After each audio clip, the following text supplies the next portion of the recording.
All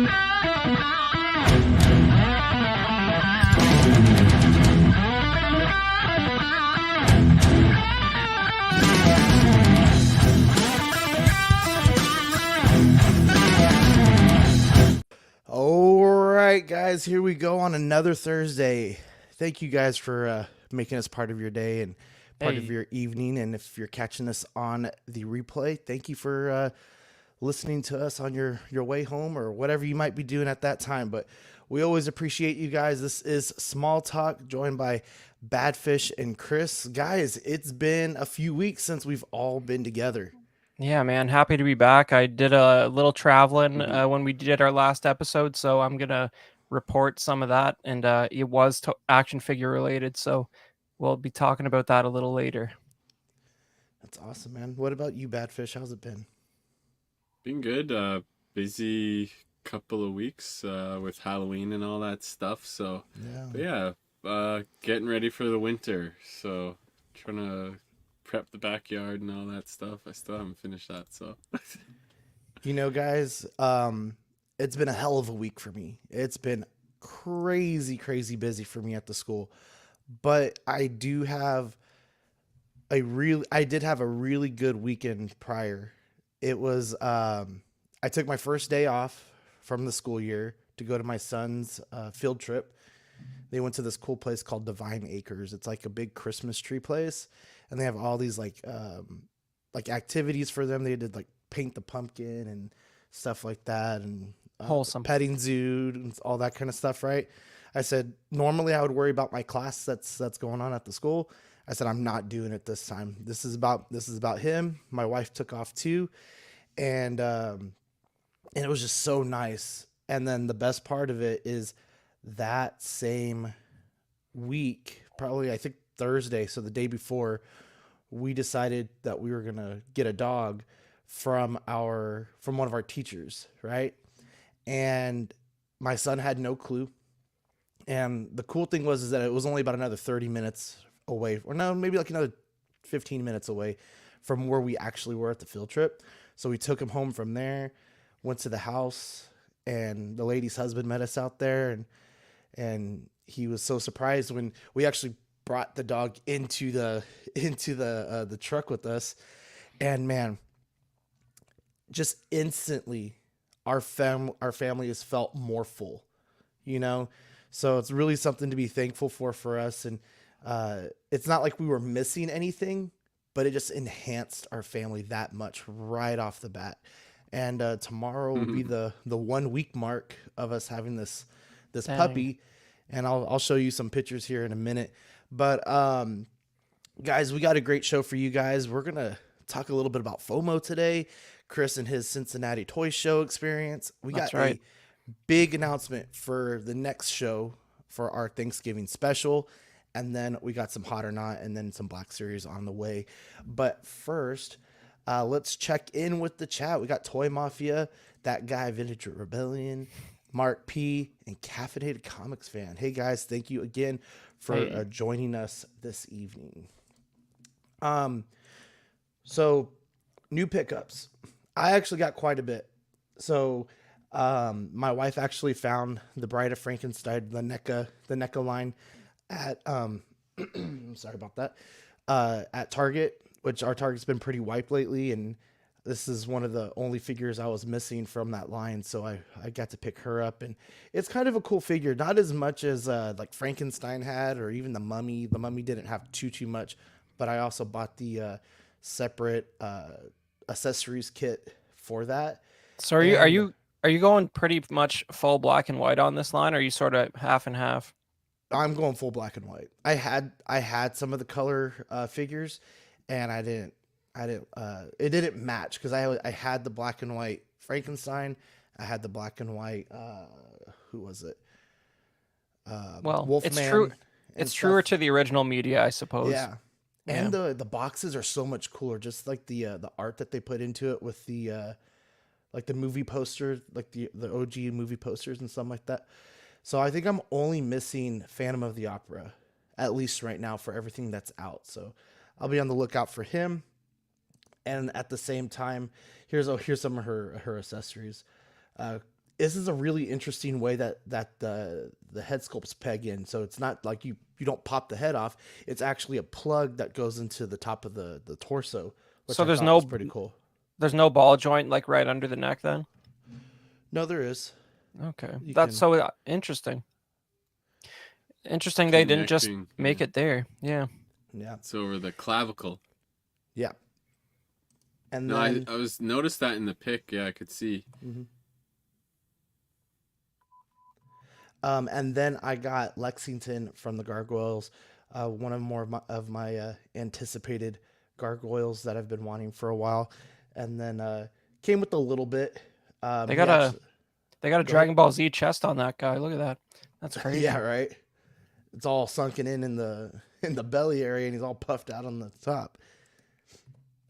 And then here he is with the rest of the collection. So I think I'm only missing Brooklyn, I think it is, of the ones that are currently out. And I'm not going to worry about the human figures or Yeah. the suits or anything like that. I just want the main gargoyles. Good call. And then I didn't even know they had human ones out.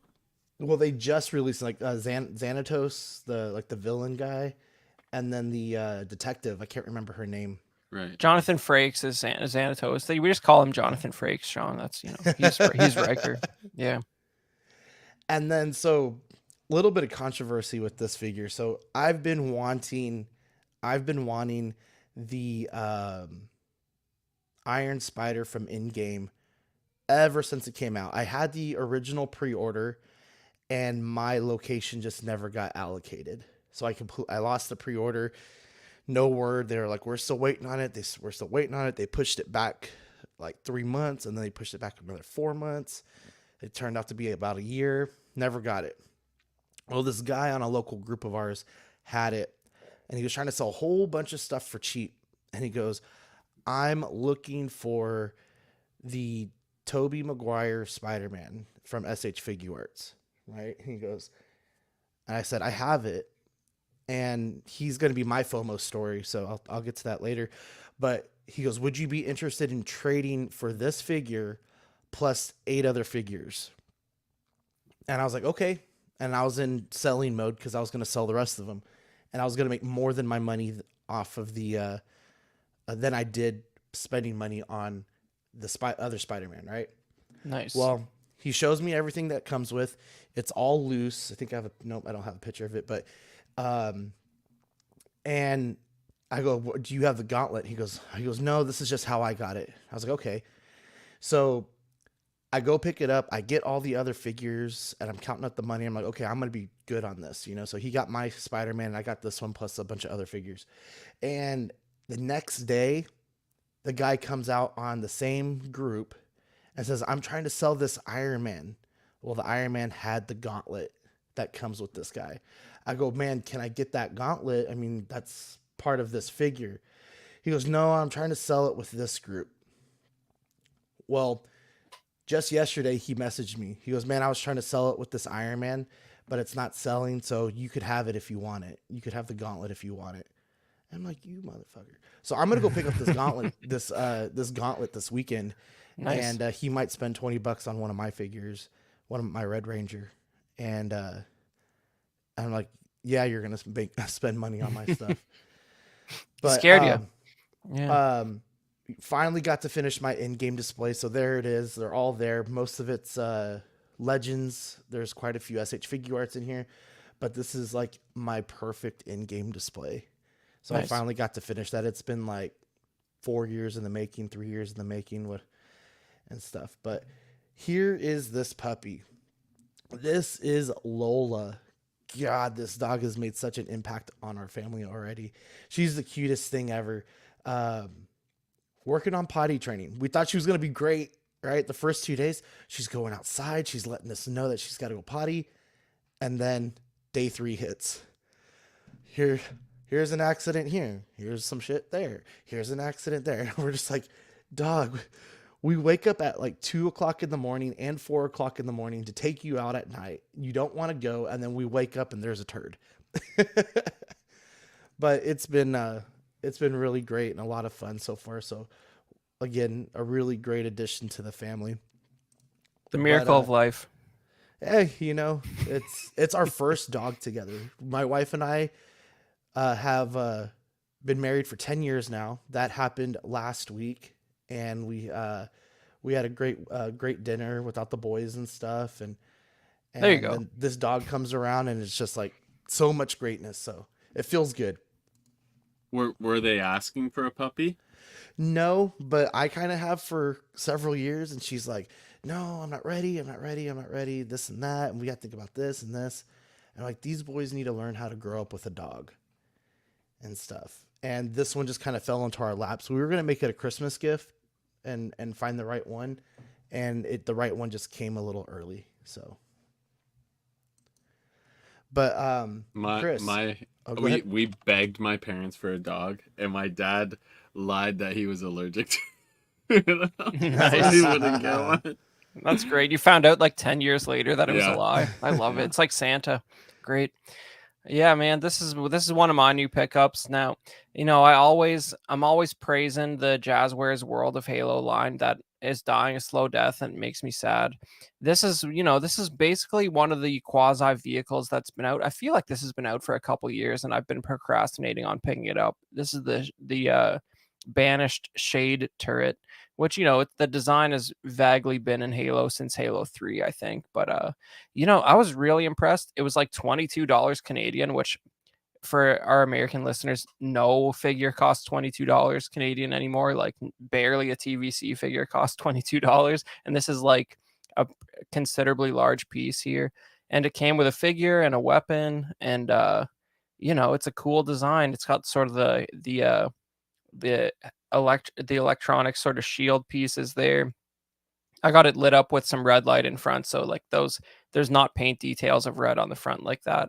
But I'm really happy with it. It looks real cool, and I think the only vehicle I'm missing from this line is the gun goose, and I got the regular mongoose, and it feels a bit redundant. But if they're done with vehicles, I'll probably get that too. But I'm pretty happy to have this. I like how it looks, and I think I just put a close up in there just so you guys Yeah.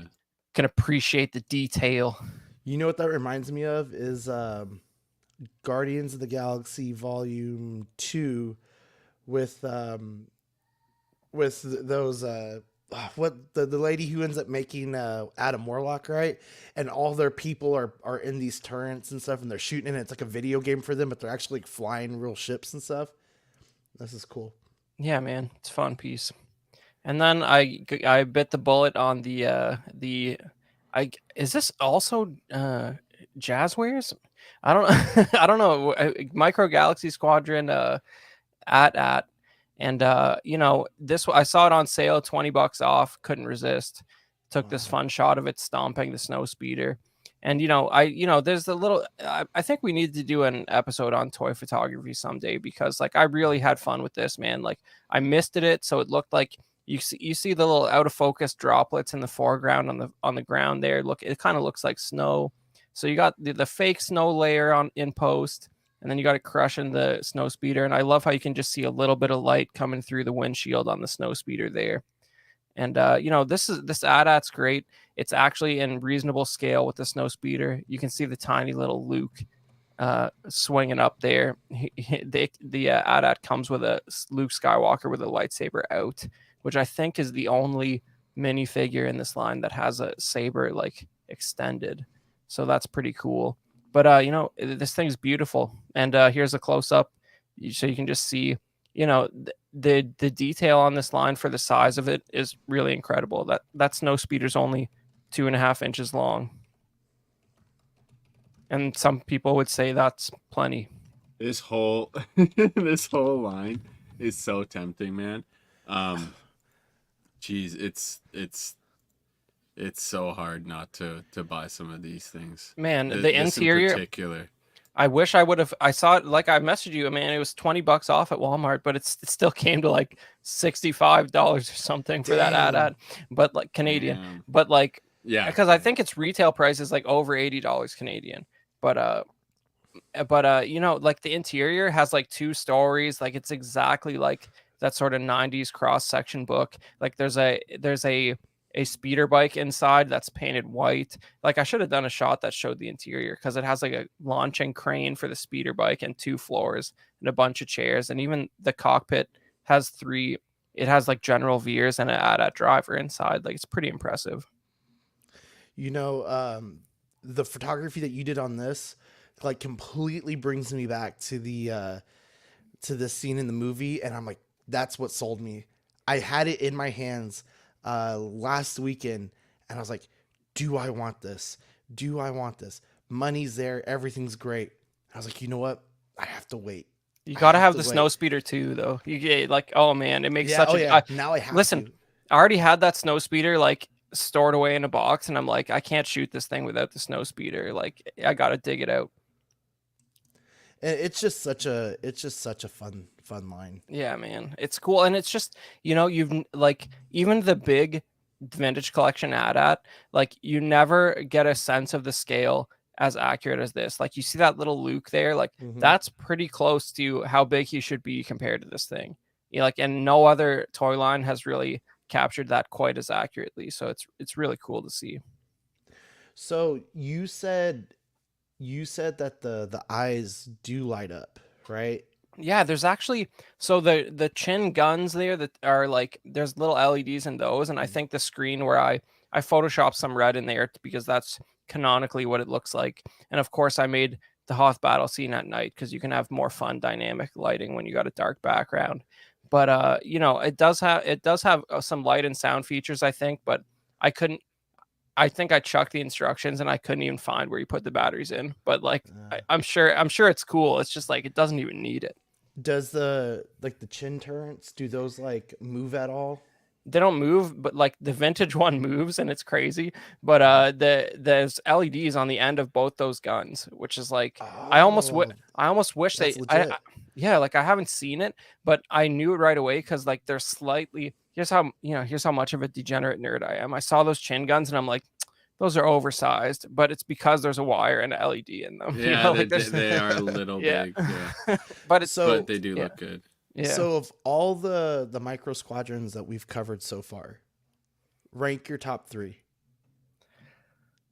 I don't think the Falcon's very good. If the Falcon's nice from the exterior, but I don't think the interior was like a knockout. It's a little bit weird the way the ramp comes down and all that. It really feels like it's lacking internal paint details because the inside of the Falcon's just gray and has the same wash that the outside has on it. They could have pushed that a little farther. I would have paid $20 more for it. But I think I haven't picked up the Slave one because the only one I've ever seen in Canada is the Jango Fett version, and that's heresy. You got to get the regular, like, Empire Strikes Back version, but I think that would be close. But I think my favorite is definitely this AT-AT, and a close second is the Republic gunship, like the standard Episode 2 version. Yeah. I saw those the Battle Coruscant ones. And I just remember that battle at the beginning, how there's, the Imperial ships blowing up and then the Republic ships blowing up, yeah, and all that's that kind great of stuff. And I was like, man, I remember playing the video game and playing that level where like you're running into everything, you have to dodge it. So many good memories. You're probably talking about Battlefront 2, but yeah. And then just one last thing on this. One last thing on this, guys. If you're taking pictures of something that you want it to look big, get your camera right to the table level, because like, if you go back one for me, this AT-AT feels menacing because my camera is right level with the table there, and it gives you that sort of ground level perspective, and it makes it look big. That's awesome, man. Badfish, did you get anything cool? Nothing for me. I have to actually return something. I guess I'll quickly mention this. I got one of these things, and I've been kind of holding off on grabbing one. I forget what other ones was tempting. It might have been they made a bunch of them, but maybe it was Jaws. But I got the Jurassic Park one of these, and it doesn't work. Nice. What? Doesn't work, yeah. So like I don't know what that is. Also, we have audio listeners, Seamus. Like, come on. So this is the mini. This is the mini TV. what are they called? Tiny TV Classics. So there's like a Friends one, and depending what era of movie you buy or whatever, it comes with a different style of TV. So this is like the cathode. Actually, you can see on the back here. I'm gonna make me big. Sorry. Nice. Yeah, sorry. So you can see like there's an ultra retro TV, the retro one, like, and there's different decades that they cover. This And is like they'll- a 2003 TV right here. This is the last few CRTs. Yeah, so this is the Jurassic Park one, but the thing doesn't work. I changed the batteries out, all that stuff, just not working. So no luck with this one, unfortunately. So I'm gonna return it. But there's a few cool ones. There's a Jaws one. There's Back to the Future. Trying to think, but they do a bunch of them. But yeah, unfortunately. Okay, guys. So FOMO comes in a lot of different forms for everyone, right? I think most commonly for us, it's, are you going to ever see this figure or collectible again, or at least at a decent price, right? You might see it, but then the price is just outrageous. So my most recent FOMO purchase was the Tobey Maguire Spider-Man from No Way Home. And I was like, you know what? I loved his movies, and I think it looks great. And to have a representation of that would be really cool. I don't want to miss out. I feel like this is going to be big because everybody was all hype about all the Spider-Mans, right? So I ended up making the pre-order. Forget about the pre-order. It comes out of the account, and I get it. Cool. Got this new figure. After I got it all set up and in the swinging pose I wanted that like reminded me from like the first movie and stuff like that, I just look at it and I'm like, man, I could have lived without that.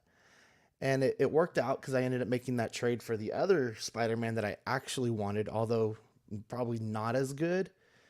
But it's still something I could have lived without, but I was afraid that I would miss out on it.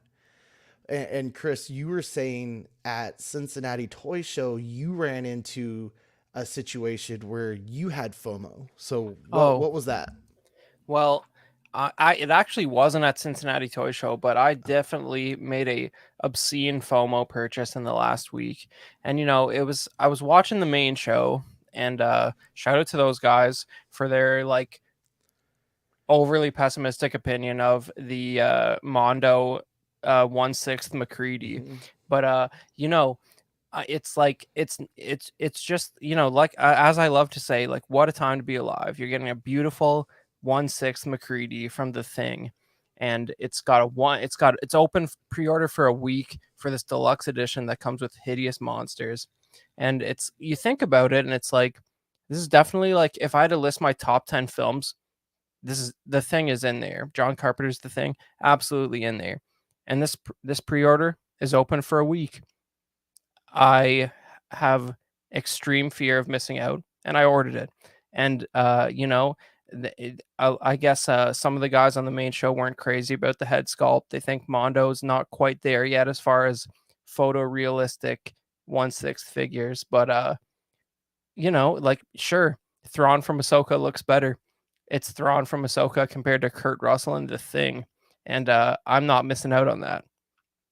So I ordered it, and I don't regret it yet.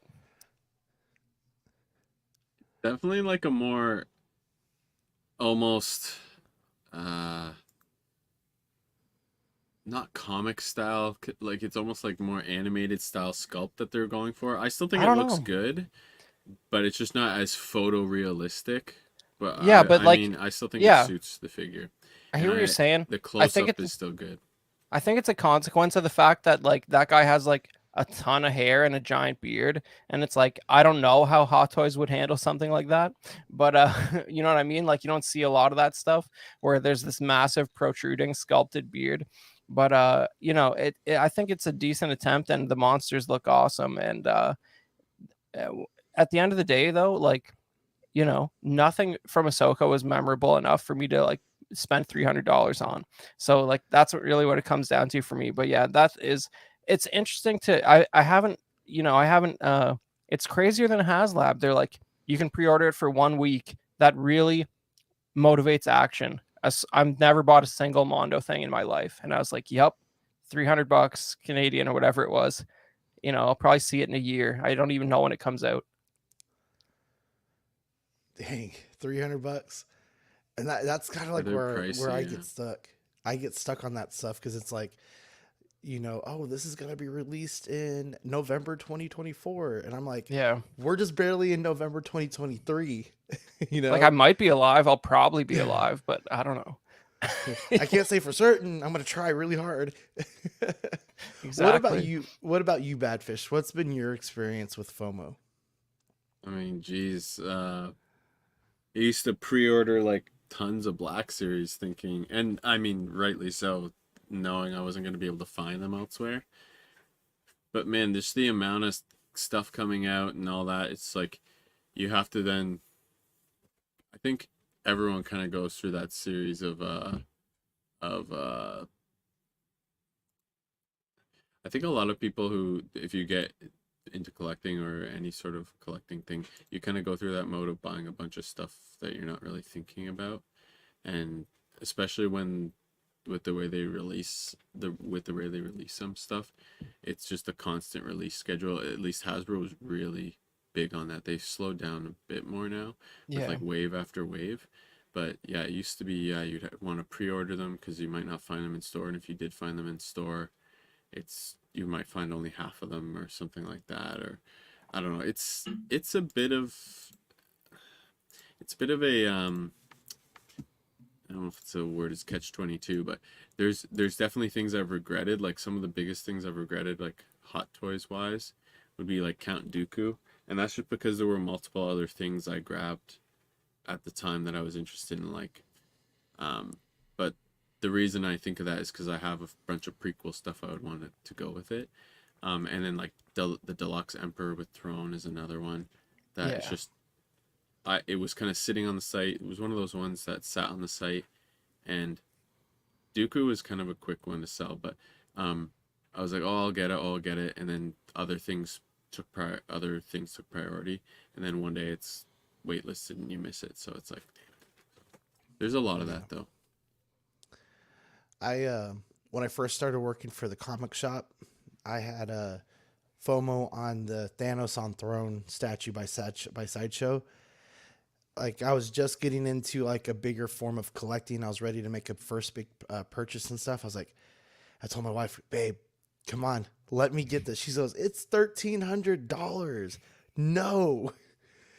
And that was just one of those things. Cause like, as I started meeting you guys and others from CW and through all the connections and things like that, I was like, damn it. There it is again.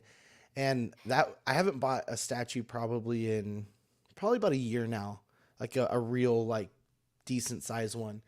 But that one is always on deck. As if I ever will myself to save enough money for it and not spend it on other stuff, I will have it one day.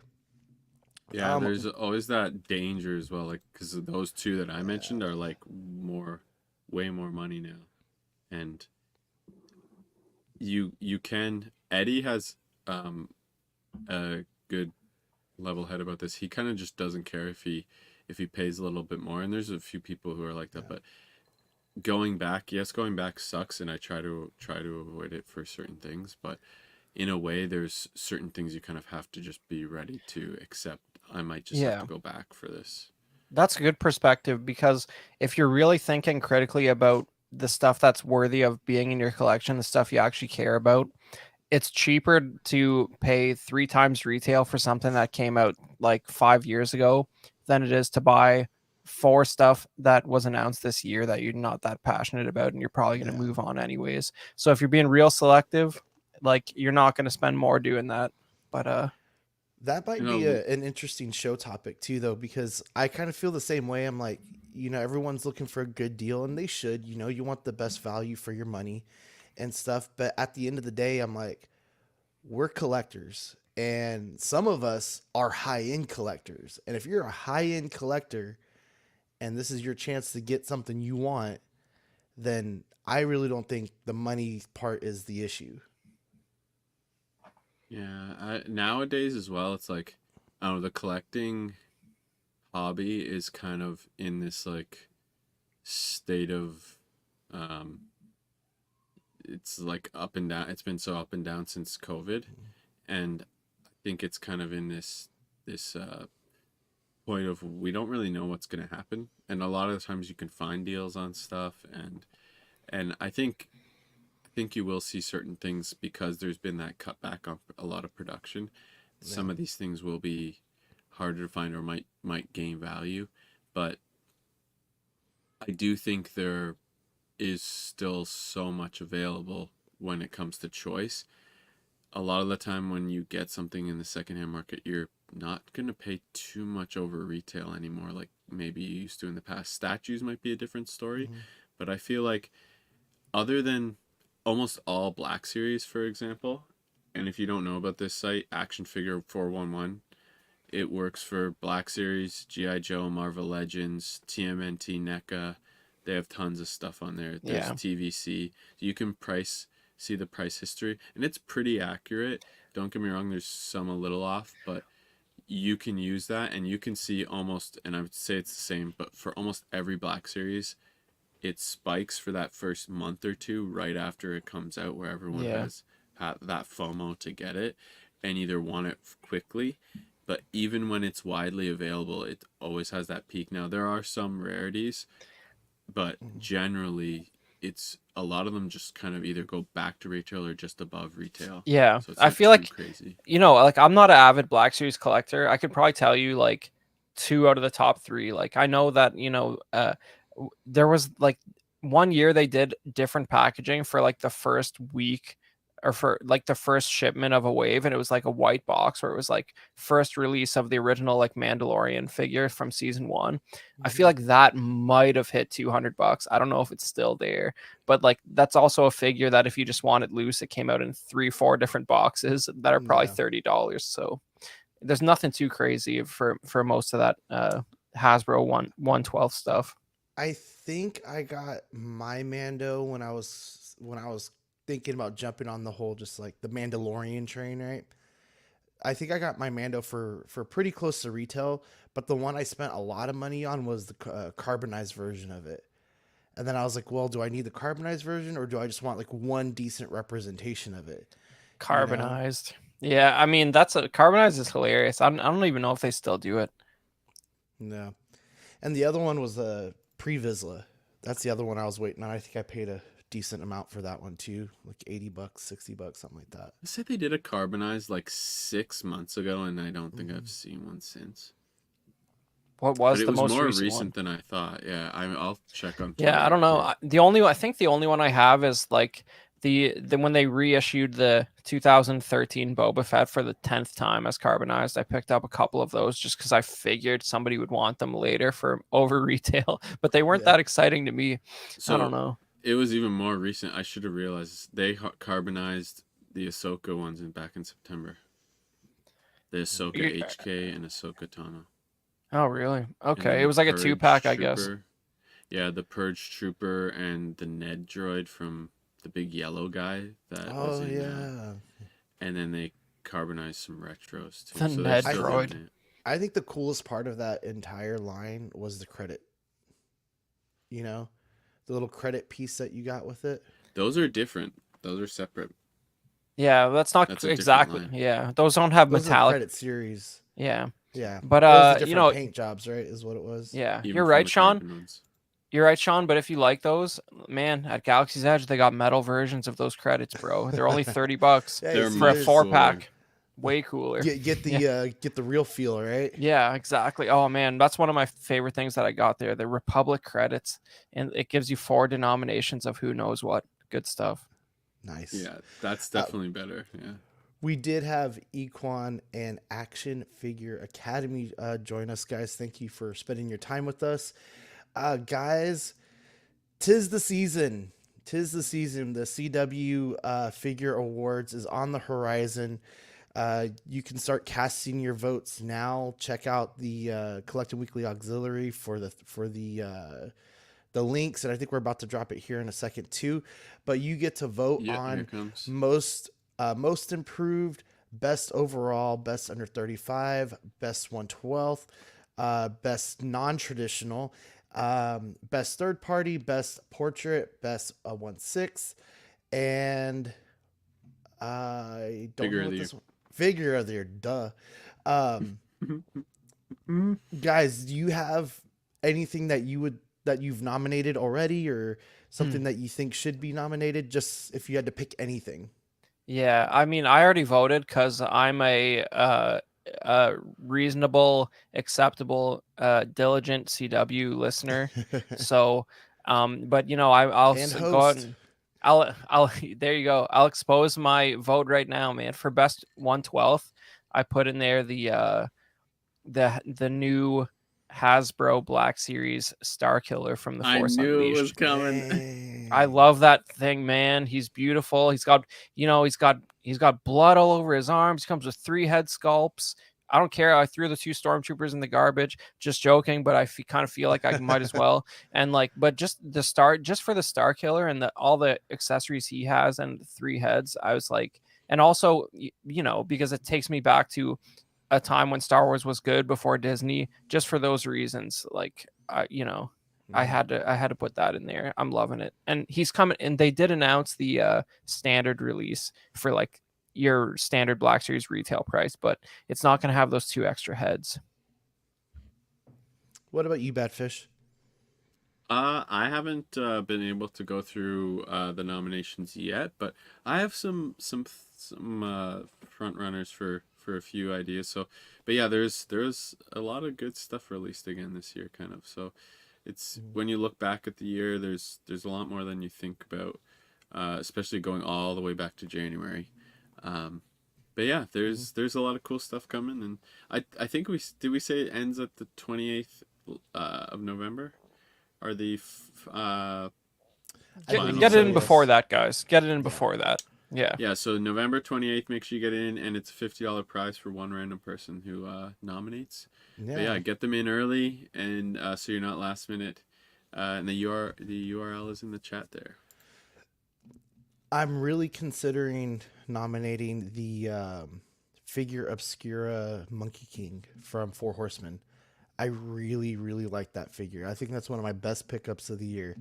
I think it looks really great. It has a bunch of different accessories, a couple different head sculpts, and just it makes for fun storytelling. I think my big thing, besides maybe trying to finish the in-game display, getting some of the NECA stuff, is just having fun with it. And I've really been getting into these off-the-wall kind of figures, if you will, with things like Four Horsemen, now Cyberzoic, so it's exciting for me to kind of go for a switch and kind of move away from some of that superhero stuff. Yeah, that thing is really cool. Maybe they should try and tackle some other religious iconography, like the 3 Abrahamic religion leaders or some That Hindu would gods. be interesting.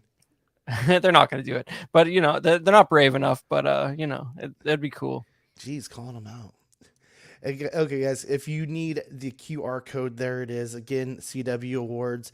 Deadline's the 28th of this month. Get them in so we can start doing the voting, and we will see you guys at the award show. All right, conversation.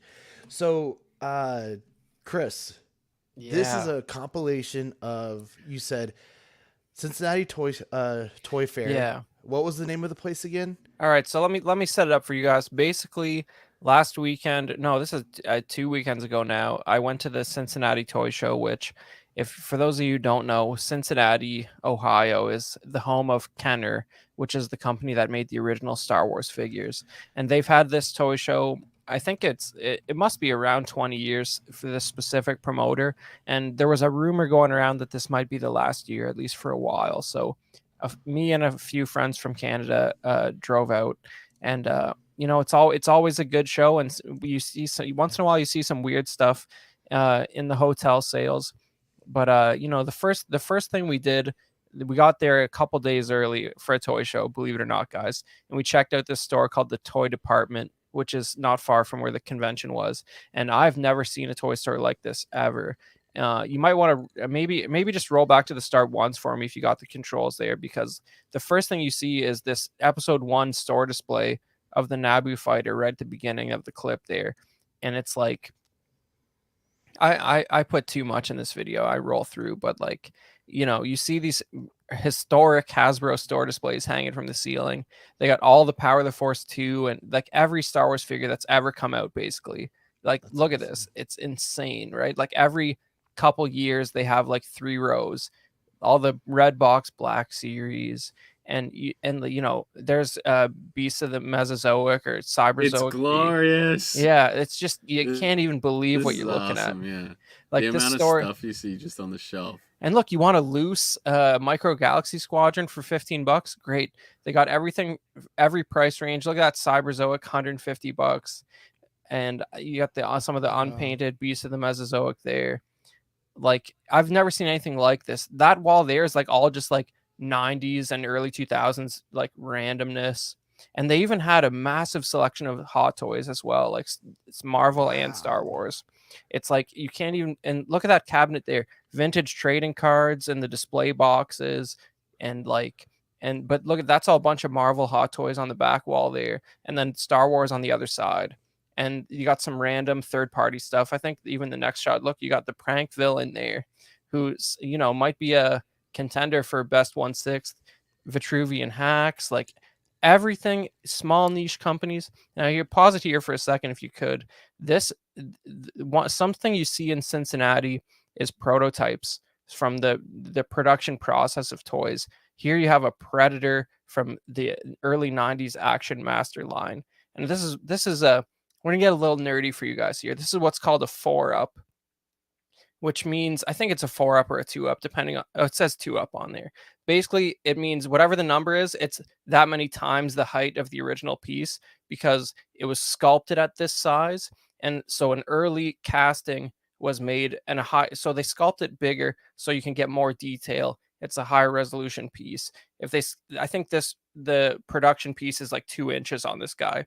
And when they sculpt it at 4 inches, you can get a lot more detail. And then they use something called a pantograph, because this is like before 3D scanning. And, they use something called a pantograph to scale it down afterwards.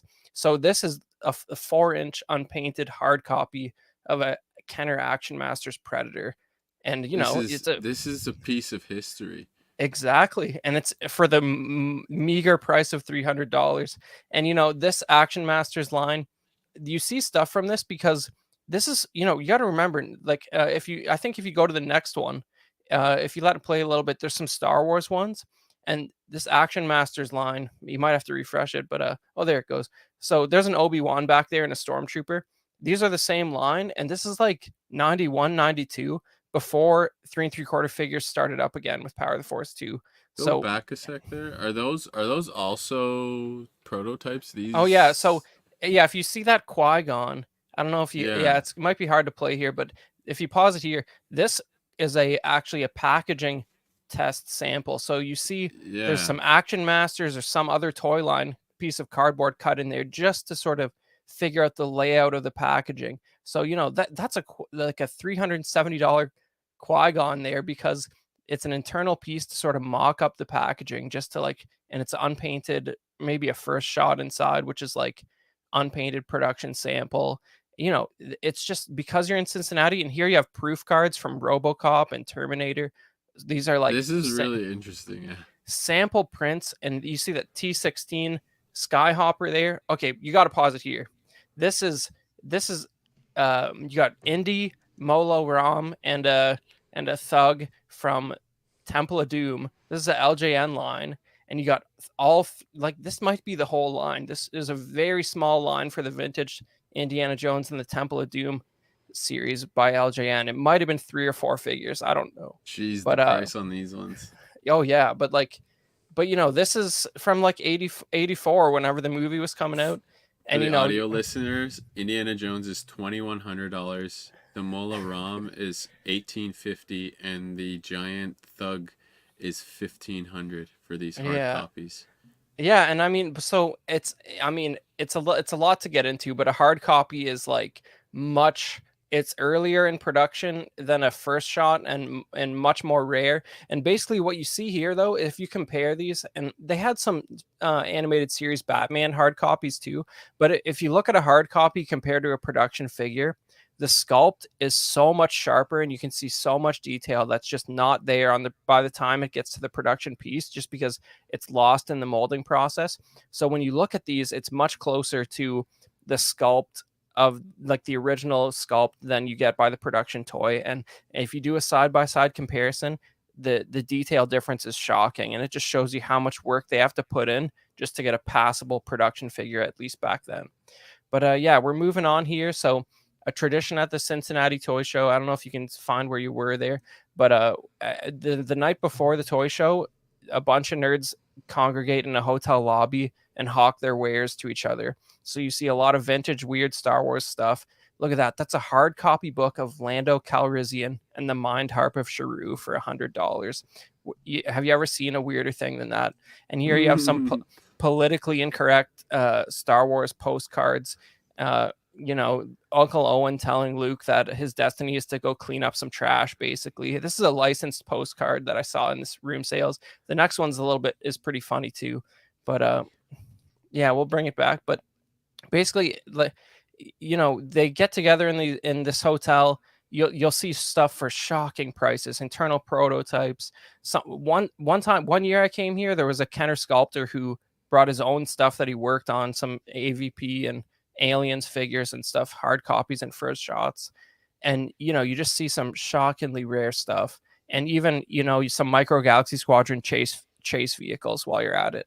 But there's these cards were really funny. Here you have Princess Leia saying she's going to go shoot George Lucas, and it says Intergalactic PMS on the card. That wouldn't happen today. And then there you have a $1,000 R2 figure, and here you have some Star Wars proof cards that say Revenge of the Jedi, the original title, and then an internal Kenner mug with Terminator and a Japanese Vader with a laser assault rifle. It doesn't get funnier than that. The bow on the neck too.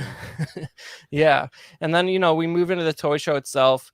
Just I get jealous of you guys in the States, because you just have a lot bigger toy shows than us. But I sort of got a few shots around here. You could get a sampling of what was available. Pretty much any modern Star Wars figure you're looking for, you can find. A ton of vintage Kenner stuff, as well, as you can see here in this shot. And then like a case like that is all loose vintage figures, complete with their weapons. There's only about 100 original vintage Star Wars figures, so I recommend that everyone gets into it. It's surmountable. It only costs you 10 grand to finish the 100 in the current year. But you look at that, even it's episode 2 completed sealed vehicles, and there's something like 3,000 or 4,000 3 3/4 Star Wars figures over the years. So when you come to a show like this, you get to see almost all of them. Look at that T-Rex. Yeah, that's the super colossal T-Rex, I guess, loose, eating a baby. Yeah. I love these saga lines. These are cool. Yeah. And then you see your Headless Horseman. I need. Yeah, that. You got your Mythic Legions there, and Cosmic Legions. Everything you're interested in, somebody's selling it at a show like this. It's in the town where prices. Yeah, it's where action figures. Look, you got vintage Rambo, Beast Wars. I don't know if those are the issues. Those are the vintage ones, but I could be wrong. And vintage G.I. Joe vehicles, yeah. Jeez, look at them all. And I mean, I know you guys, a lot of you guys have access to shows like this, but this show is one of the smaller U.S. toy shows I've been to, and it's bigger than anything in Canada by far. So the one I'm going to this weekend is 85 tables. Right. Dang. And look here, you got some Action Fleet, the predecessor of the Micro Galaxy Squadron. Those are going up in price. I think that A-Wing was $50. You got some early 70s G.I. Joes here. Look at that. Even an ancient rocking horse. You see it all at this thing. Yeah, and you get Legends as well. Modern stuff as well. And I look at love this. these racks. Yeah, these are cool. Yeah, this is a shop display, and where else are you going to see 90s Thrawn and Rey beside each other? What? You know? That's kind of cool though. And then that Power of the Force 2 A-Wing, I think I should come back to it up here, but I think Rainer had one of those in his store. Don't sleep on that Power of the Force 2 A-Wing. That's good stuff. Oh, Like go back a sec. Pause it here. Actually, pause it here. Oh, it's damn. gonna be tough. You use the arrow keys if you're going back for it, but this is fine here. So right there above the A-Wing, I forget what the hell it's called. Yeah. But I still have that thing. I could probably fish it out, actually, to be honest. Yeah, this is a Power of the Force vehicle that arguably, I've heard rumors that it was designed for another toy line, and they sort of like shoehorned it into the Star Wars line. It just looks like a arrowhead, basically, with some rockets strapped to the back of it. So the wings like folded underneath, and then the rocket pieces on the left and right there folded up. It was like a bike, sort of. It's a cruise missile trooper. Yeah, that seems he's a kamikaze, I guess. That's not controversial. So. But I think going with this video was better than sending you like 500 pictures, but I think it worked out pretty good. But all in all, I really enjoyed it. It's just sometimes it's good just to see the scope of this stuff and see all of it in one place at one time. And there's definitely bigger toy shows. Like there's another one in Ohio called Xenia that's just like probably 5 times the size of that, and I went to that last year. But it's cool to always see that sort of internal kind of prototype stuff, and I'm not into too much of that. I have a piece of a first shot Admiral Akbar. That's about it. But but it's cool to see, and you don't see that stuff at a lot of other shows unless you go to like Star Wars Celebration. It's awesome, man. Thanks for bringing all that stuff, man. I've never been to a show that big either. I've been to like the San Antonio cons with like the actors and things like that, but we like to go to Autorama in Houston, Texas. My father-in-law is a huge car junkie, and he has a Trans Am that is basically the replica of Smokey and the Bandit, like to the T. Like there's some other parts on there that aren't completely accurate, but it's like he's won national titles with this thing. And every time we go to Autorama, the best part for me is the swap meet. You get all those shops, and you get the collectors in there too, and you'll find some comics, you'll find some cool shops and things like that. And I just like going up and down the aisles and just seeing everything. Yeah, I mean, like I went there. Chris, yeah, doing man. God's work, man.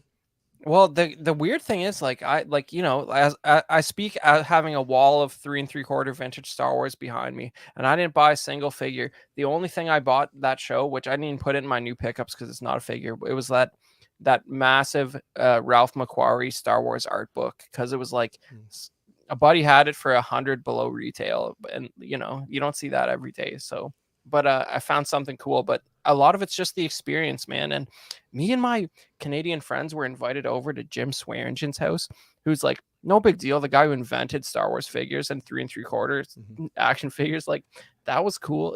I didn't buy much at the show, but like it was an experience. We went out there with the buddies, and even just seeing those like indie first shots in a store, like you got the Molo Rom there, like it's a great place to visit. And and if you go to downtown Cincinnati, they have this awesome Kenner mural, which like half like the side of a building painted up with like Kenner's most famous toys from Jurassic Park to the original Star Wars and Ghostbusters and all that. So like there's a lot you can do if you head down there for that weekend. And it probably won't be happening next year, but hopefully they bring it back.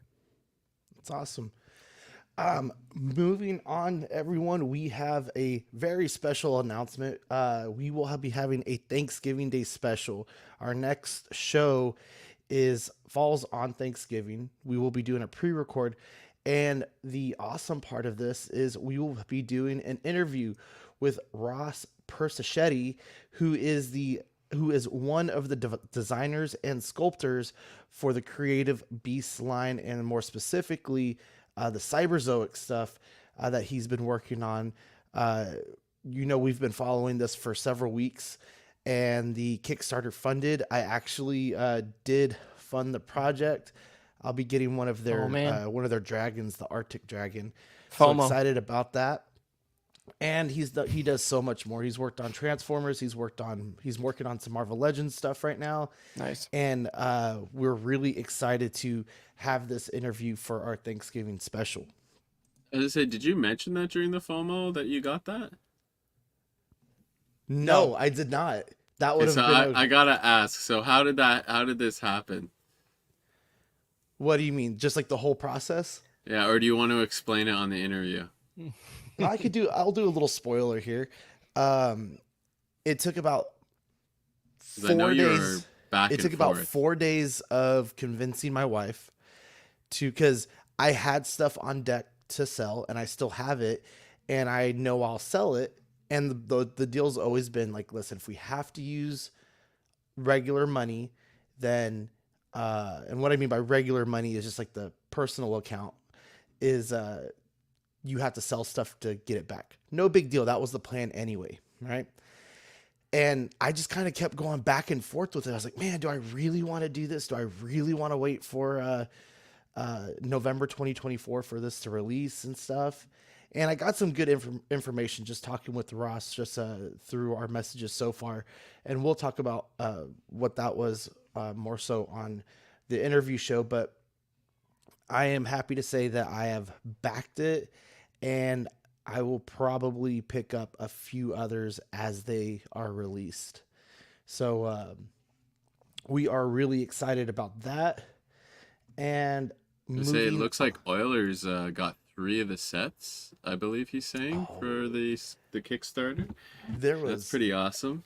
I had like He's banking on it. I had 4 on deck that I was ready to get. And I just narrowed it down to the dragon. I was like, the dragon is just too cool. It's humongous, 30 inches long, I think is what it said. Yeah, that's my favorite thing. And then great profile pick, Oilers, by the way. That's cool, man. I think the whole thing, the full set was like 6 something, which is a bit, it's just pricey, but I think the value is there. But how much was the dragon again? So it jumped up from like that to like 1,300, 1,400 something. Yeah. So now, even the dragon, everything's a bit more money dragon. Now. Yeah. Yeah. The Arctic one. So yeah, and I think we'll talk about it more. But I think was definitely the value is there. All right, guys. Moving on to Hot or Not. Let's get to some of the new news that has been dropping out here lately. So Tamashii Nations has dropped their Darth Maul Star Wars Phantom Menace and Qui-Gon Jinn Star Wars Phantom Menace figures for the 25th anniversary of Episode 1. This is going to be 999 yen, or about $66 USD, due out for April of next year, 2024, in Japan. It is worth noting that this is only going to be available in Japan, so you will have to go through a store like BBTS, Entertainment Earth, those kind of avenues to be able to acquire that. Darth Maul comes with, of course, the body piece, replacement hands, exchange hands with 3 types each for left and right. The lightsaber handle, it's combined. 2 lightsabers, effect parts, cloak room, and a probe droid, plus special props. And Qui-Gon will come with replacement hands, 5 types of other hands, left and right, lightsaber, effect parts for the lightsaber, Jedi communicator, hologram device, cloakroom, and poncho. How's a cloakroom? I don't know what that is yet. I'm gonna go hot on this.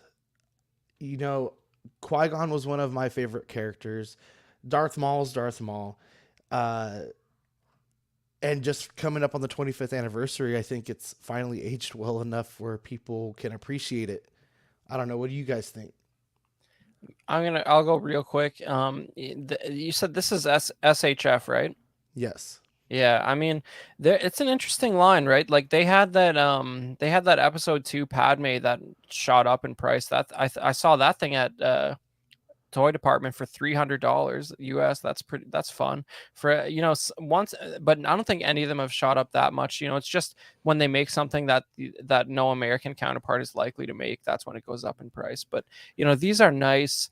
Obviously it's a little higher end than and looks a little better than anything you're going to get from like Hasbro, for example. But for me, these always sort of fall in sort of a middle ground where it's like episode 1 is worthy enough to get something a little higher end than this, even, I think. But it's sort of a weird middle ground for me. I don't think I could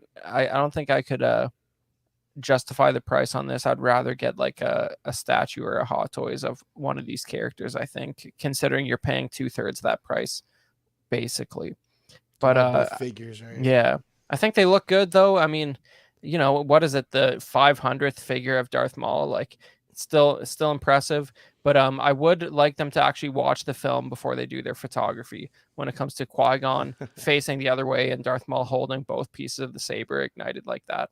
I don't know, if I'm not convinced that whoever did these shots has ever seen episode 1. But other than that, it's pretty cool. I'm going to say hot.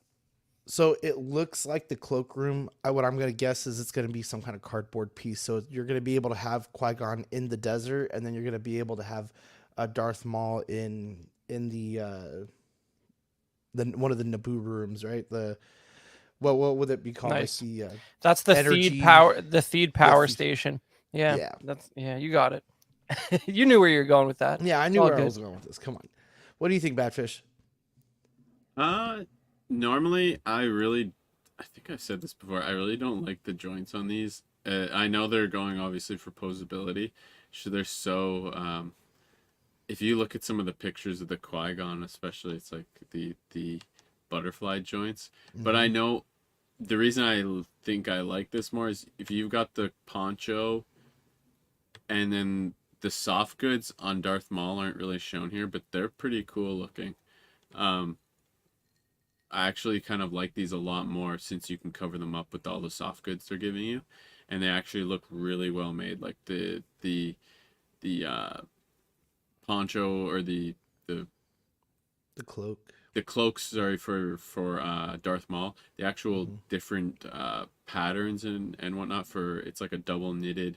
It's like double layered. It's really thick. It's thicker than the in-art Gandalf cloak for like that thing was see-through. This thing's controversial. Actually, this thing is actually like probably has more weight than it. Yeah. Like if you shine a light through that thing, you could see right through it. Meanwhile, but yeah, I'd say hot just because I really think these look good with the soft goods. Episode 1's the greatest. What can you say? It's a great movie. Love it. Top tier. So where's the missed opportunity, guys? Missed opportunity on this? I need a Qui-Gon torso, an extra Qui-Gon torso. For the stab wound? Yep. Oh my. Well, this is Desert Duel Qui-Gon. But Right. then in the Darth Maul picture is alternate universe where Qui-Gon's looking away while Darth Maul is still an active threat. And also, I'm not entirely sure if that's the Theed power station in that background. Like I said, they need to watch the movie. But it's a version of it. Yeah. Maybe the pit is there. Maybe pit is supposed to be there. Yeah. I don't know. I gotta check I gotta screen reference if that door is accurate. I don't know. The color's definitely off, but okay. Moving on. This is something we were supposed to have Eddie on tonight. Something came up, so he wanted to talk a lot about this. I'm pretty sure he did it on the. I know, right? And moving on. I think he talked about it on the main show, so I was looking forward to seeing what he had to say. But this is the DC Multiverse Batman and Robin, the movie. Build away for $24.99 each, shipping out in December of this year. It has the Clooney Batman, Robin, Batgirl, and Poison Ivy with Mr. Freeze as the Build of Wave figure. There he is there. And good Lord. And all these figures look so much better than that. Jesus.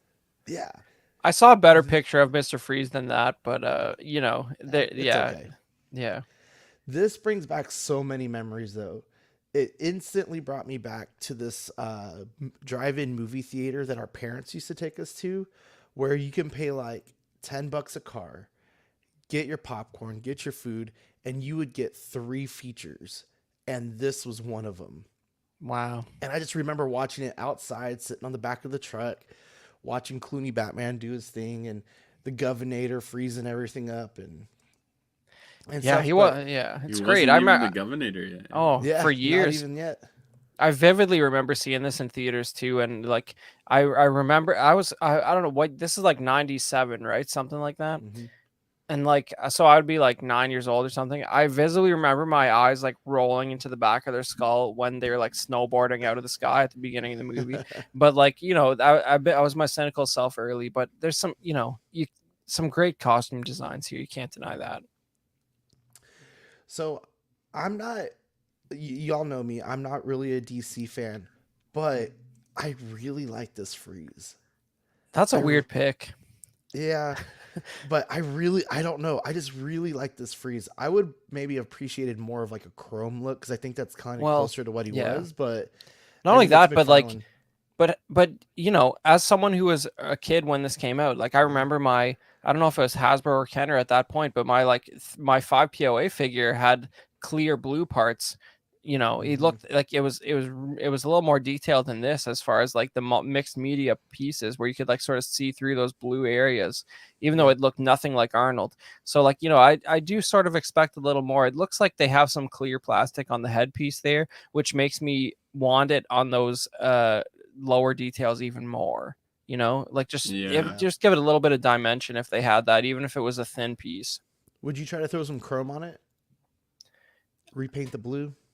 I don't know. I have this chrome pen that like really does work very good, but you have to definitely put a varnish on it or something afterwards. You could do it, but and it would look awesome. But then again, isn't there some like third party company making a 1/12 or 1/6 version of that? Like, you know, if you need a monument to Mr. Freeze Arnold, it's coming. I am going hot on this. It brings back a lot of good memories. Maybe less so of just like Batman in general, but just the good times that I had watching this movie with the family. You know, watching it a couple of times. I think it was McDonald's who had the toy rights to it. We bought the glass mugs and stuff from them. Mm-hmm. And, I actually really do like the Clooney Batman. I would buy this just for the freeze. I really wave, or would you just buy the Build-A-Figure? I mean, whichever I had the chance for. Like, once this hits the stores, this thing, like, you'll never see it again in San Antonio. There's so many people who will buy this thing up, and I probably won't try to buy it on BTS or any. The Build-A-Figures for Marvel Legends can be pricey, but I think they've taken a bit of a dip in value. I don't know how the Build-A-Figures for McFarlane fare. Well, and what's not being shown, what I have not put in here, is that each one of these figures, besides the body piece, comes with accessories. There's like freeze like accessories that you can put on them, like when he shoots his gun, and I think it's Robin, his hand gets stuck to the wall. Like effects? Yeah, there's the effect pieces and stuff. Okay, cool. And you know, that's not really something you always get with Marvel Legend Build-A-Figure pieces. You know, it's just the piece. You know, no other accessory really to go with it, unless it's like a major piece, like a sword or something like that. Do you guys know in Batman canon, who makes these suits? Is it Bruce Wayne or is it Alfred? In these particular movies? No.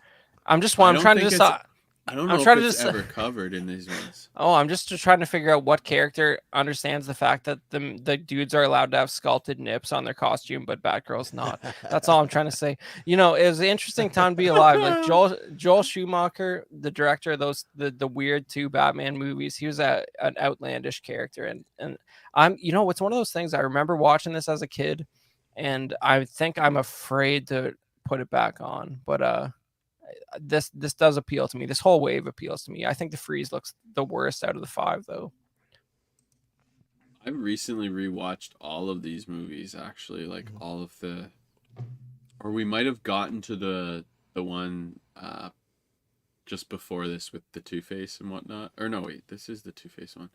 I'm trying to remember now, but basically we're rewatching all the Batman movies, and as campy as this is, I still like them because as a kid, yeah, these were so they were just aimed at my age group, and I don't know, these figures look so freaking good. I won't be getting any of them just because I'm trying to reduce the small scale stuff that I have, but the effects pieces and this reminds me, I had this heat activated Robin that his mask would go on and off depending if you put heat on his face, and like it would reveal his true identity. But I don't know, these are cool, especially with the effects piece with each figure, and the Poison Ivy is easily the best looking one.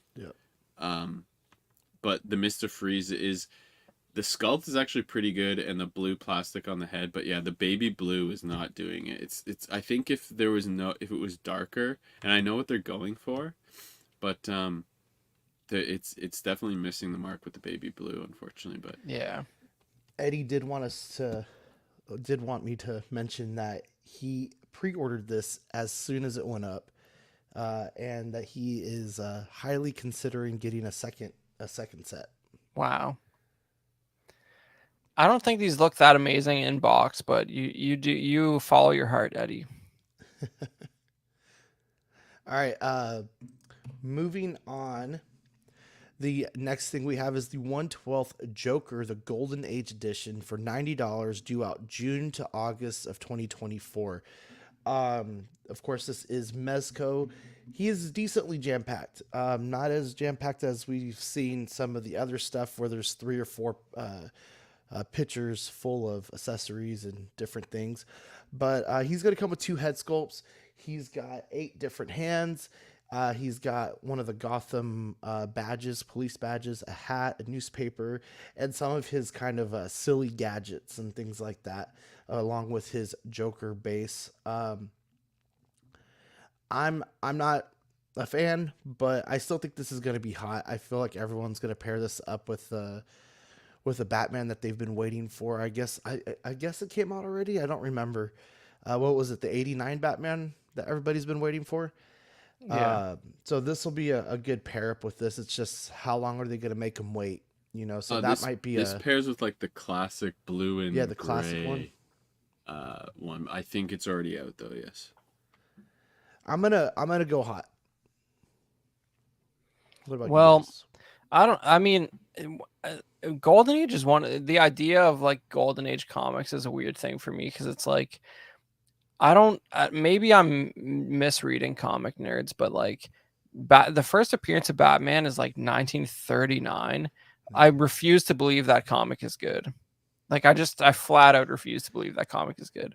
And I don't think anyone who thinks it's awesome and has a graded one is excited about reading it. And for that reason, I don't really romanticize. I just don't romanticize the 1939 version of the Joker. There's something about this face sculpt that's sort of like the proportions are like very sort of unnatural to me, and I think that works in a sort of comic art style, but when you have it on this sort of stock body, that just looks like sort of too, like the head sculpt looks like it doesn't belong with his body to me, the way it's sort of visually presented here.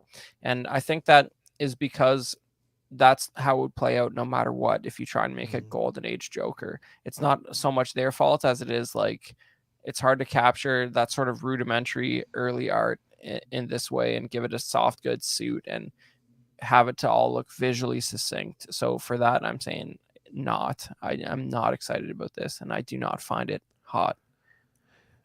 Good take. I'm only surprised by the lack of accessories compared to what they normally give, just because they normally pile these things full. At least there's a lot of hands and whatnot, but and I do really like that the Joker card, there's a hand that comes with the Joker card, sculpted in. I think that's nice, but Yeah, I guess this is the very first appearance of Joker. I'm seeing him on a detective comic with the Batman that they're pairing him with in the photos, but I think I think this, as bad as these comics probably are, um I think the way these characters look paired together with like that classic blue and gray Batman and this Joker, I think just screams everyone knows what it is, you know. Yeah. It's just it kind of has that look that on the shelf that would be, I don't know. I think just as meh or as half decent, I wouldn't even know that those comics, early comics are. I think Yeah. just having this classic blue and or purple and green, just they did a Well, really good job with if it the suit. if it's comic accurate, the impressive thing is how consistent the design has been since the 40s. Like Apparently, he should have iconic. 2 guns. He has no guns. Yeah, that might be Yeah. one of those. But One of those things does any other character look that close to how they did in the 40s? I don't know. No, Batman definitely doesn't. man, So I've It's actually very. If we had to pick, the Batman almost looks spot on. Actually, oh wow. it's pretty good. I was going back through them. They look pretty nice. I've read some. Well, I haven't tried to read it, but I've opened up some comics back in the 30s and the 40s and stuff, and they are very campy. You know, it's little 2-pager one-offs of almost like housewife, husband comes home. Here's what a day in the life looks like, and of course, it's like to bring some comedy to it, or at least try to. But if anybody tried to open up this book now, shame on them. I saw it once at our comic shop, and we had it there for several weeks. But it's almost like, don't touch it. Oh, the Don't cover touch with it. Joker on it. Well, Chris was mentioning the first appearance of Batman. Oh, the very first. Yeah. Okay. Yeah, Yeah.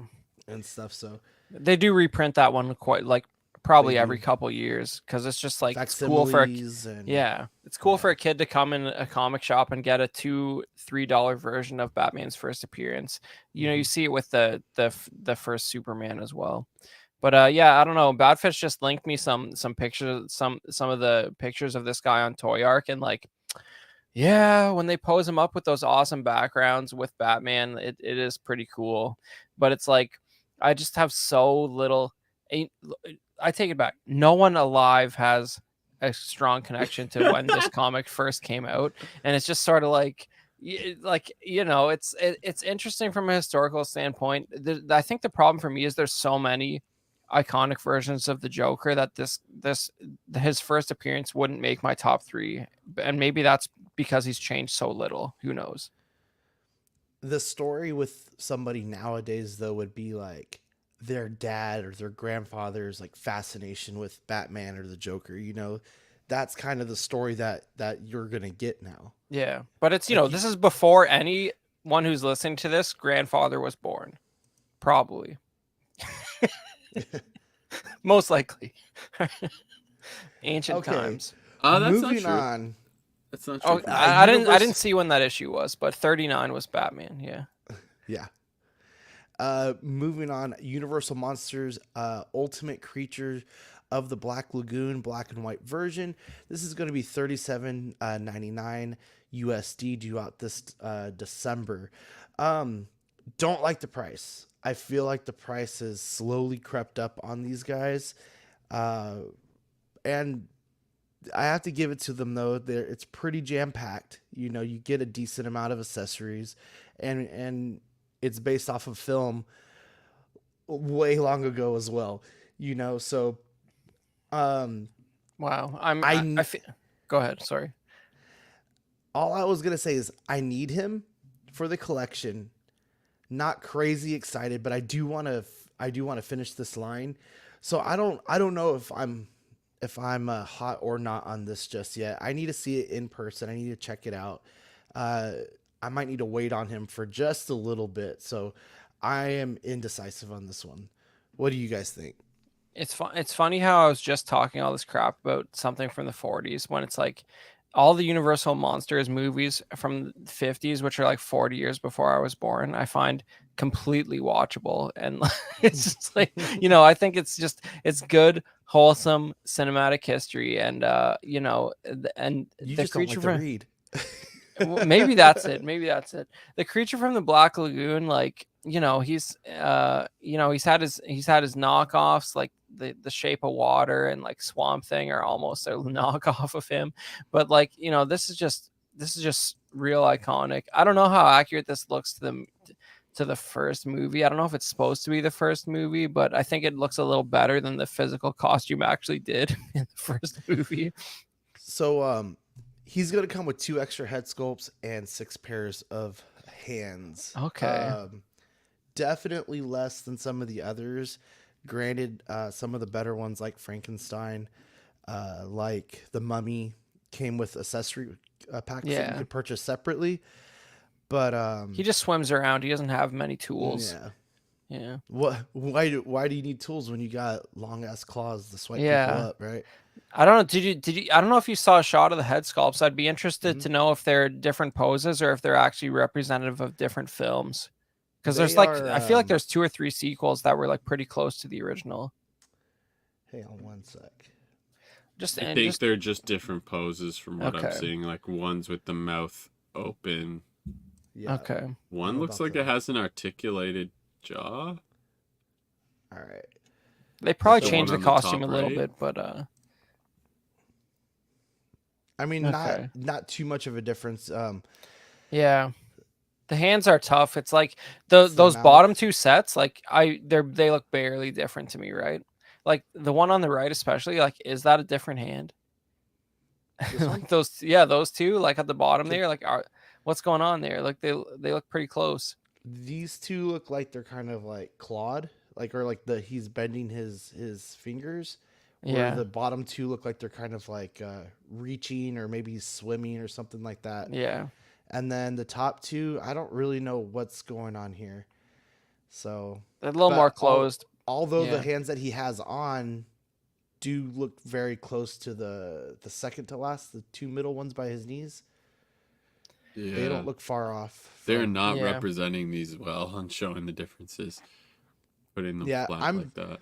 I'm definitely gonna have to see that in person first. But I need it anyway to finish the line. So looks like there's some that like they're doing ones like a hand like this. They're doing they're doing some different things with it. All right. I'd say not. I'm saying not hot for this just because I have no connection to the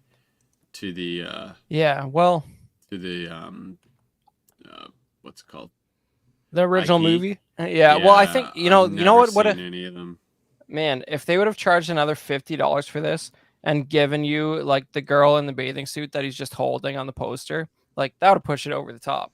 But anyways, just box saying. art is cool though. Yeah, like the original movie posters, they're pretty good. I guess that's on the box art, but I feel like when you have no accessories available, go with the movie poster iconography. But yeah. We are going to talk about a few of the new Black Series that were dropped. I believe it's from London, right? Is where they were dropping them from? I can double check. I believe it was London MCN something. All right, guys, you are my Star Wars people. So what do we have? All right, Badfish. And 187th clone trooper. So he's got his purple troopers to match his lightsaber there. So do you know they put out a Mace Windu in the Clone Wars packaging that had a little bit of armor. I don't know if it's the same as that or slightly different, but they had a regular one out a while back. I couldn't tell if it's the same head sculpt or not, but I feel like the more recent one had like a chest plate or something. So I think it's a little bit different from that. The sculpt looks a little different too. Okay, so they did give you a new head. As far as Mace's clone troopers, I don't know if those are actually seen in the films ever, or if that's just like a comic book thing. It's got to be a comic thing. I've never seen these before. Actually, I don't think I've maybe seen a purple version of these, but Yeah, they definitely changed the sculpt. He's got a frowning face here while he doesn't on the other one. More neutral. So he's got On the we're gonna the get the snakes animated off one. the plane face on this guy. Yeah. Yes, definitely. But yeah, Yeah. he's got a different belt, and this is definitely more more Clone Wars 3D versus like Okay. animated. Interesting. That one was the animated. It's a cool set, but there's a lot of part reuse here. It seems like if Badfish is right there, the main new piece would be a alternate face sculpt for Samuel L. Jackson, Mace Windu, and that's kind of cool. But you've had a bunch of clones before. This one's not particularly screen accurate. That's cool, but it'd be a pass for me. Unlike this next amazingness. So we have Anakin Skywalker, Black Series Anakin Skywalker from The Phantom Menace. A great pair up for your SHF Qui-Gon and Darth Mauls. After seeing Qui-Gon and after seeing this Annie, all I could think is when they are in the desert and he goes, Anakin, down, or something to that effect, right? Drop. Yeah, drop. And I'm thinking, like, if that were to happen in real life, what if the kid dropped in time? I'm thinking, hell no, he wouldn't. We'd have a sliced up Annie right now. Oh, yeah. I saw there used to be a bunch of memes of like, yes, Darth Maul literally just tried to run over this kid with his motorcycle. Yeah, it doesn't. You don't think about it that way. I guess that's very true. Yeah. The Anakin is really cool with the little backpack, and I believe that's a removable little little drink canister. And I remember you could buy these backpacks with that drink canister. It was like a piece of plastic basically that was just waiting to crack. But these were everywhere. This is really cool. I think as often as I'm trying to skip on Black Series lately, just because of the amount of them I have that I basically bought just because. This is one I think that I do want to grab. It's really cool.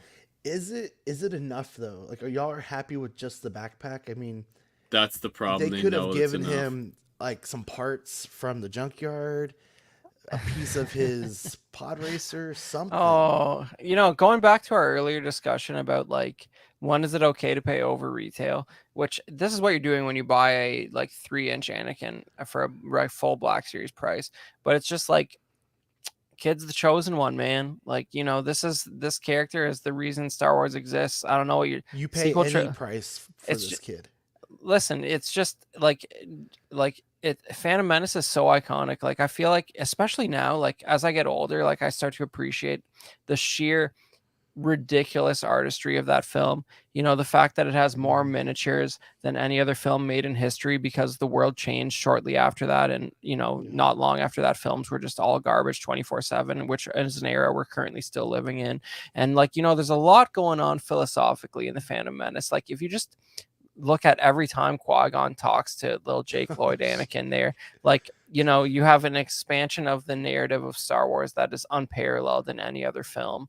And Sam Gist is making fun of the fact that Jake Lloyd has had some psychological trouble over the years. But you know what?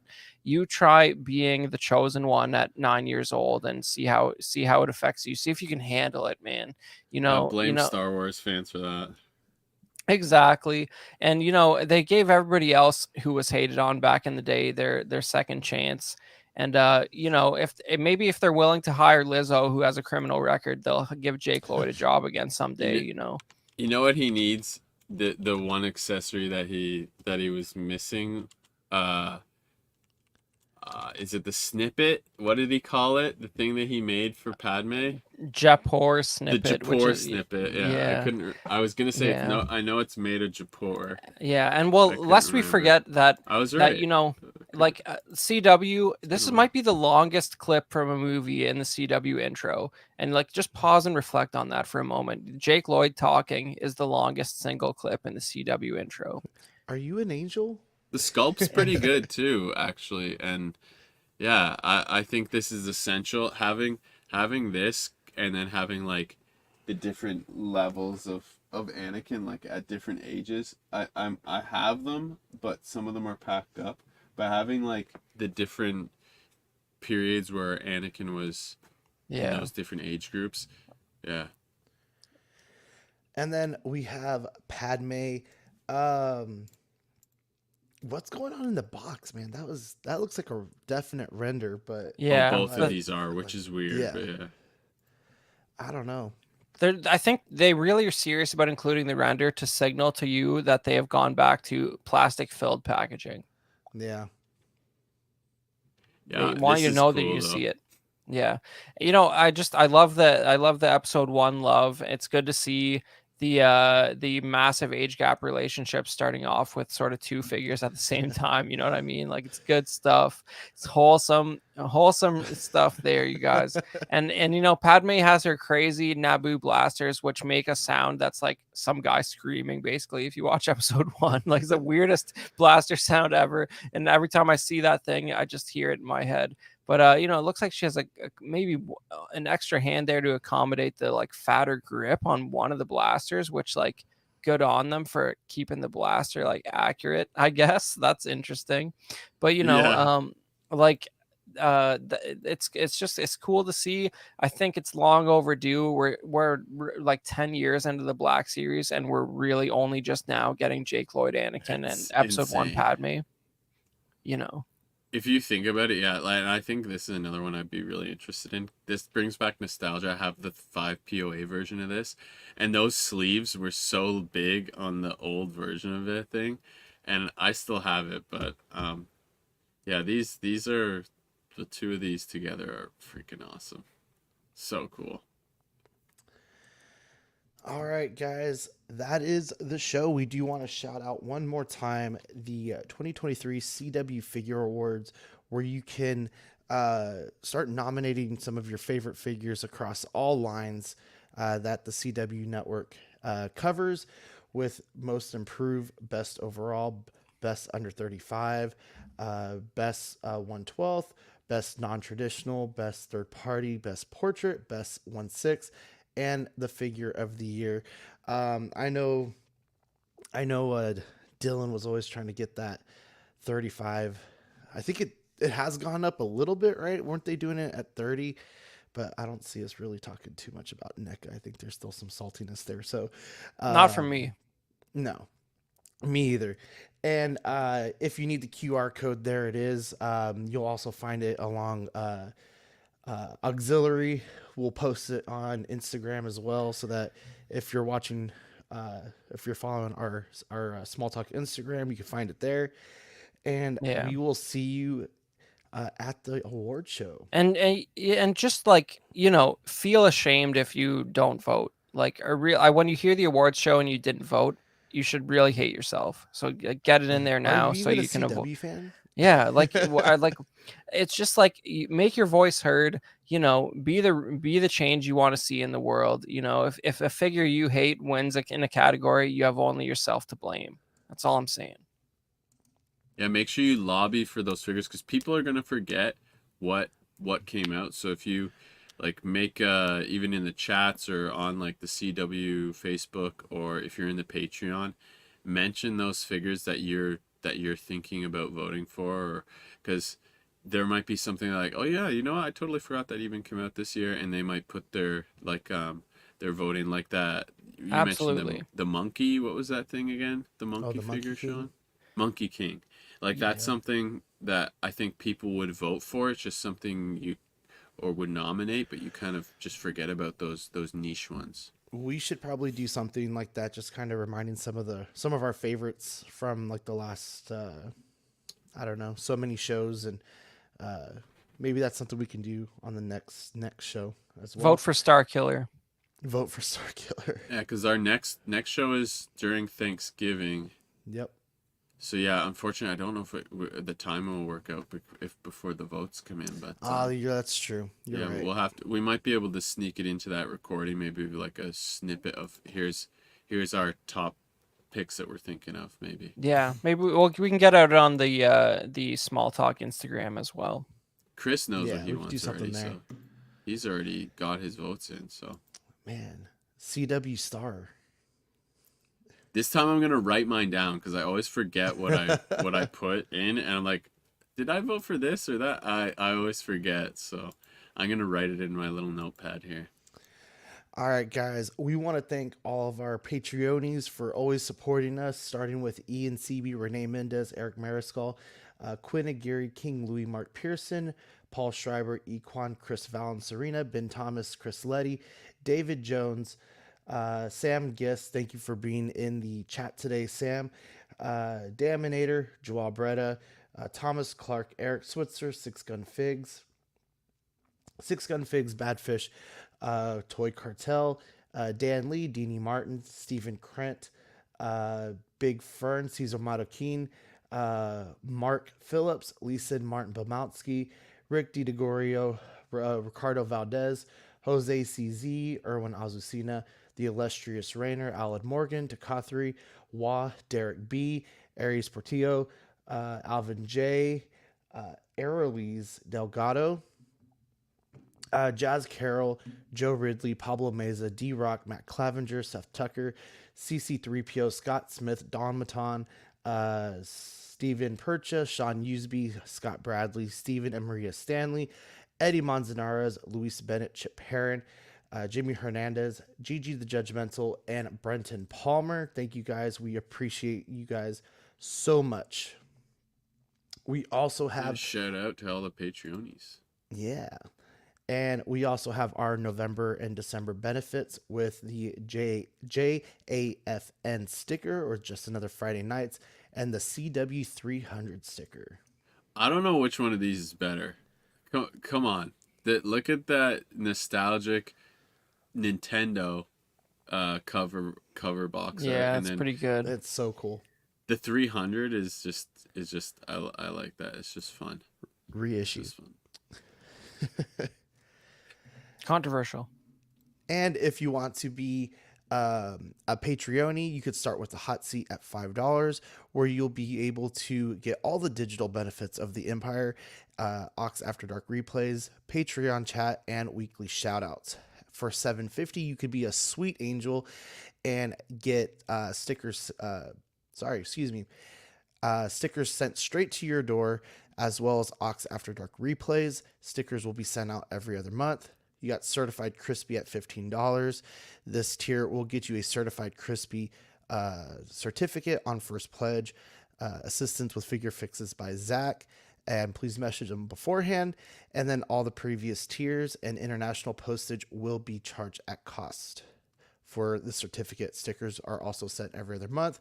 And then our best tier, our What a Guy tier, you're going to get the Pog Deluxe exclusive on first pledge, doubles of all the stickers and all the previous tiers.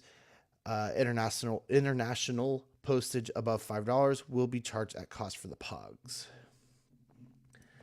And we want to give a shout out to our YouTube members, Absolute Irwin, Alvin J, Andrew Gibo, Benjamin Hansen, Big Ol' Fern, Bob Dylan, CC3PO, Chris V, CT603, DJ, Daminator, Doc Smizzle, Equan, Fat Batman, Garbear, good ol' Spotchka, and Gotham Cinnabites, Justin Sports Cards, LV Avenger 702, Mark Pearson, Mike Litteris, Money Mendez, OG Fan, OMFG Rick, 1-6 Figure Focus, Paul Schreiber, Philip the Fool, S Beam, Sam Giss, Scranlord, SpongeBob SquareBalls, Sunny Vale, The Ben Thomas Show, and Toy Mafia. Thank you so much. And if you want to be a Patreoni, you can start at 99 cents to get the loyalty badges and the peanut gallery if you are not, for $2.99.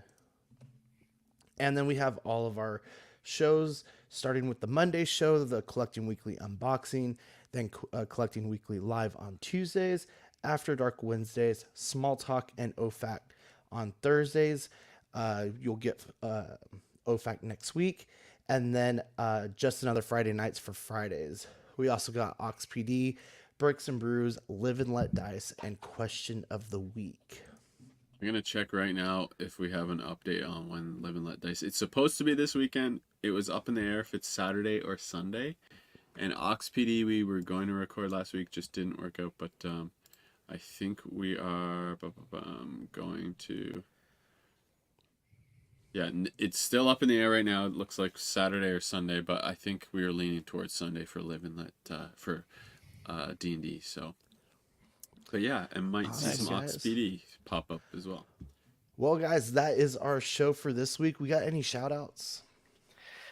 Yeah, well, just for me real quick, I've been trying to post on this new Small Talk CW Instagram page when I can. Go ahead and give me a follow over there, guys. Support the Small Talk show and get some heads up when we have episodes coming out. You'll get a little Instagram post of our new thumbnail, and it'll remind you to tune in live. And that's where it's happening. You saw Sam just getting on the show with his outrageous comments earlier. Be like Sam and watch live. And I would say if there's anybody who has any questions, we probably should have put this out at the start of the show. If anyone has any questions for Cyberzoic about that Kickstarter, we can try to get them in. Yep. And just keep an eye out for that. That's going to be a lot of fun, just something different for us. And that's a really interesting project. I think being able to talk to one of the designers is going to be really cool. And if you guys do have questions, Phil, you could feel free to message me. I'll take them. Message me on Facebook. Cool. Shout out to the good old Patreonies, the chat, sticking with us for our almost 2-hour long show. It's been a while, guys, since we have all been back together, so that was nice to have us all back. It will more than likely be just the three of us for the interview. We might have one or two others if they want to jump in, but let's get excited for the holiday special, the Thanksgiving special, and we will see you live in several weeks, about 4 weeks then, huh? Yeah, man. Yeah, it's that time of year. Enjoy the time with your families, and we look forward to some of the fun stuff that is coming out. Still, the network is still going to be chugging away, so check it out. And if you are catching the interview somewhat live the day it's dropped, thank you for taking part of your Thanksgiving holiday. Or if you don't celebrate Thanksgiving, thank you for taking part of your evening to spend that time with us. Us Canadians already celebrated at a reasonable time, right? Yeah, I'll be in the chat if you guys want to hang out on when the show drops. I don't know. Thanksgiving before Halloween. I don't know. You got to space it out, man. I feel like turkeys. There's two. If I have turkey at Thanksgiving, like in November, I won't want turkey at the end of December. Nailed it. What ham's for. That's what I was thinking. If I had American Thanksgiving schedule, I would definitely mix it up more. But we still do that a lot of the time. So. In my family, there's been several years where we've done tamales, we've done enchiladas, things like that for Thanksgiving and Christmas. Lasagna, that's my favorite. For if it's the alternate meal, that's my pick. You know what's really cool? This is the first time my school district's ever done this. They gave every single one of us a turkey, 10 to 14 pounds each. Hey, that's not bad. Yeah, so we're excited about that. This is the first year I have purchased the turkey, or it was given to me, I should say. And my my in-laws are gonna pay to get it smoked and all that kind of stuff, and then we'll go have it up there where my wife's family's from. So nice, sounds good. But all right, everybody, we appreciate you. We will see you in a few weeks. Be safe out there, and let us know about your questions for the interview. Bye, guys. Jumbo.